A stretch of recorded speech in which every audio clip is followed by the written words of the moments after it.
যাদের প্রতিদিন ঘুমের সমস্যা হয় তাদের জন্য আজকে একটা খুব গুরুত্বপূর্ণ টোটকা দেব। তার আগে যারা যারা এখনো পর্যন্ত আমাদের চ্যানেলটিকে সাবস্ক্রাইব করেনি তারা অবশ্যই চ্যানেলটাকে প্রথমে সাবস্ক্রাইব করুন এবং পাশে থাকা বেল আইকনটিকে প্রেস করে দিন। যাদের প্রতিদিন রাতে এরকম অ্যাংজাইটি ইস্যু হয় বা ঘুমাতে সমস্যা হয় বা খুব গভীর রাত পর্যন্ত আপনাকে জেগে থাকতে হচ্ছে, কোনোভাবেই ঘুম আসছে না, তাহলে আপনি যেটা করবেন, একটা ছোট্ট ভগবত গীতা কিনবেন।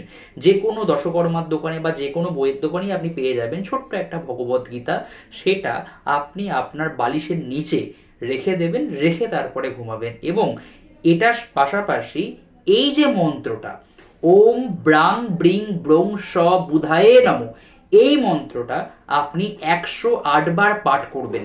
এই দুটো রেমেডিকে যদি একসঙ্গে করা যায়, অর্থাৎ প্রথমে ঘুমাতে যাওয়ার আগে মন্ত্রটা আপনি পাঠ করে নিলেন, তারপরে আপনি ভগবত গীতাটাকে আপনি আপনার বালিশের তলায় রেখে দিলেন, এইটা যদি কন্টিনিউ আপনি করতে থাকেন, দেখবেন মোটামুটি 3 সপ্তাহ পর থেকে আপনার এই ঘুমের সমস্যাটা কিন্তু আস্তে আস্তে কেটে যাবে এবং মানসিক শান্তির পরিমাণ অতি অবশ্যই বৃদ্ধি পাবে।